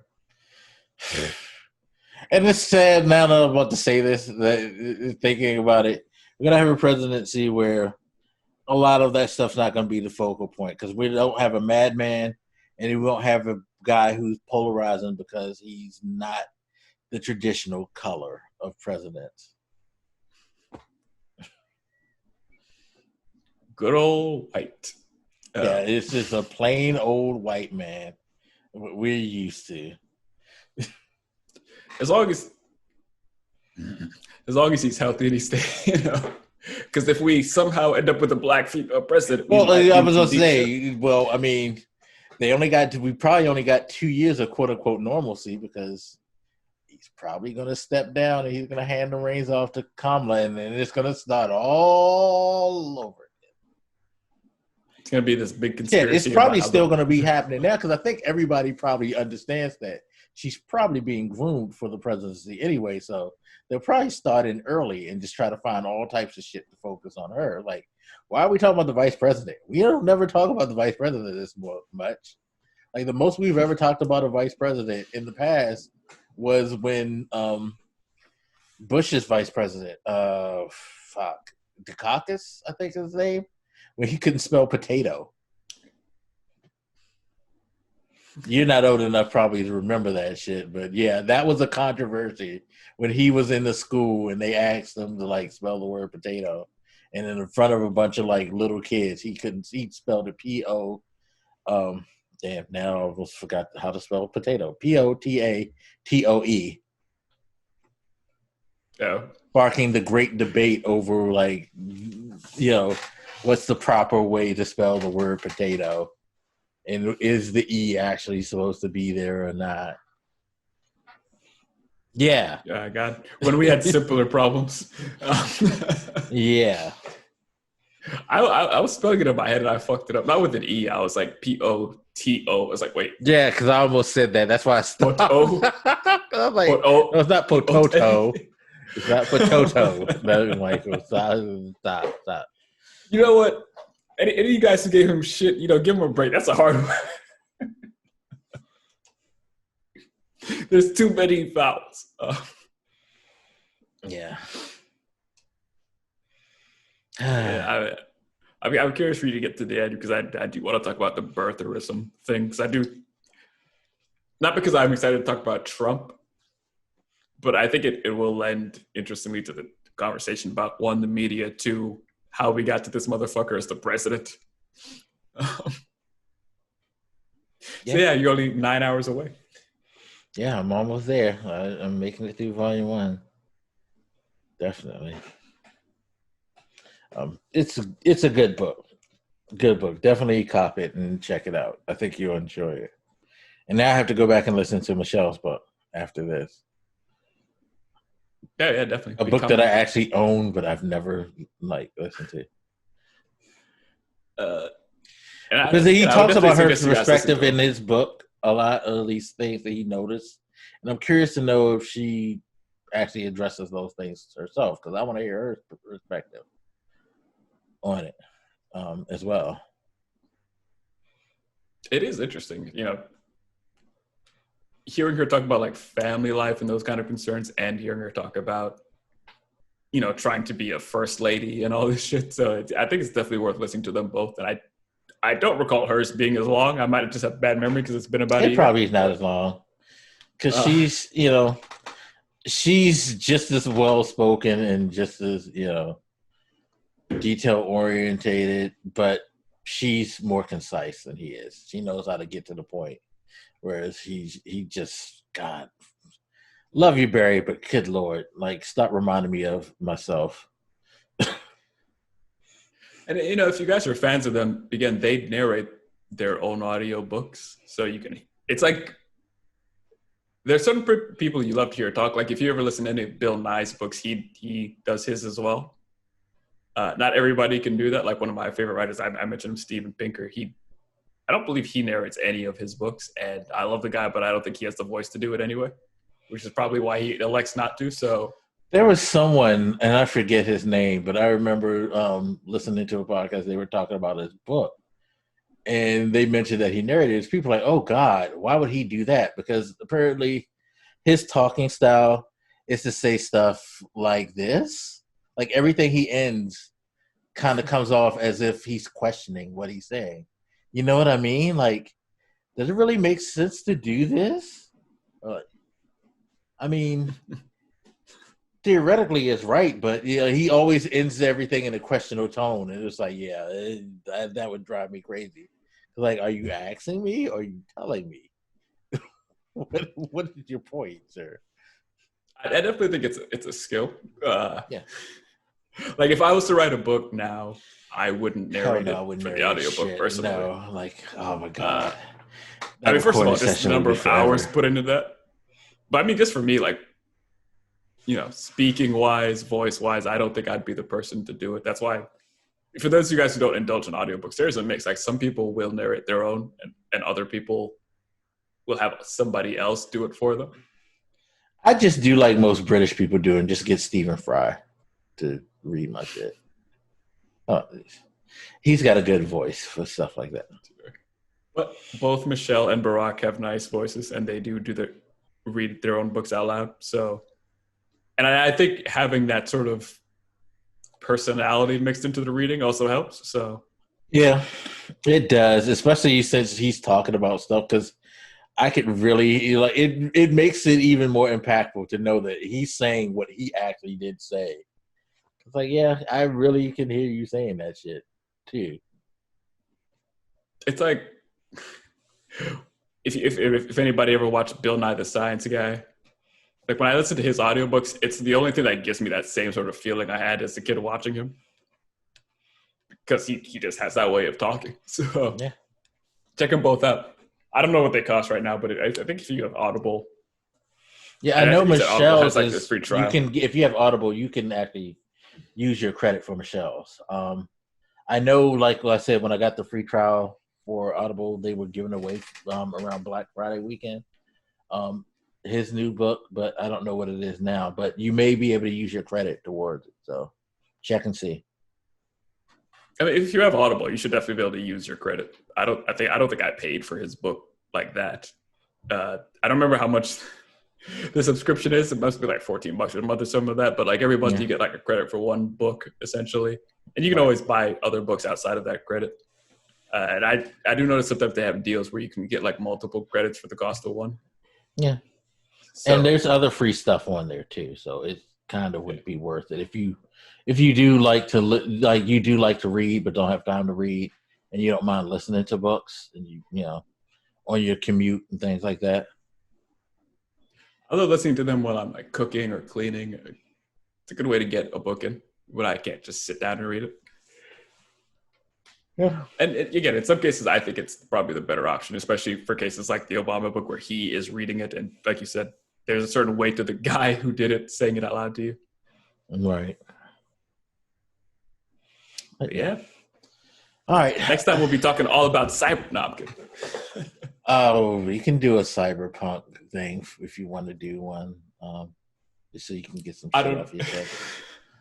I don't know how strongly I'm going to feel about it by then. I mean, you get to see lots of like nipple implants and shit like that, right? You would think, wouldn't you? Like when you can customize your nipples, there's not like any robot nipples that fire bullets or anything. Clearly a missed opportunity. I'm going to write a letter to get this fixed immediately. Yeah, get yourself a penis implant and stuff like that. Just make sure it's not faulty, so you won't be in pain. All right. So yeah, I'll leave it on that. Oh, don't need to make suggestions because we already pretty much have been suggesting for the last 2 weeks what you should be reading. So get the goddamn Obama book, people. It's very, very Called good. Promised Land, I believe.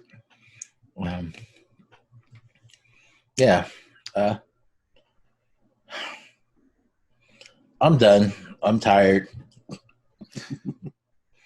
And I would kind of feel compelled to listen to it before bed, but I won't do that. I'm going to leave that alone.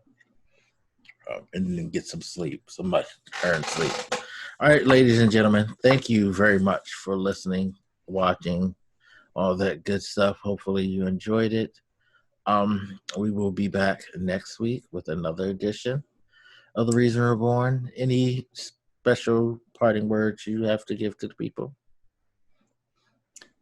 We're coming up on the holidays, so be smart. I don't know. I feel weird saying, like, don't see your families, but hey, I'm not seeing my family, so why the hell should you guys get to? But, you know, enjoy a break if you can. Be smart as you can. I'm hoping we see you guys before Christmas, but, you know, just in case you guys are looking at all these plane tickets and all that crap. Wagging the figure. If you're gonna do traveling or you're gonna do get-togethers, at least plan it and be safe and do do the smart thing and just don't do reckless abandon, please. Yeah. Be safe, wear masks, all that. Buy me a PS5, you know, whatever you want to do.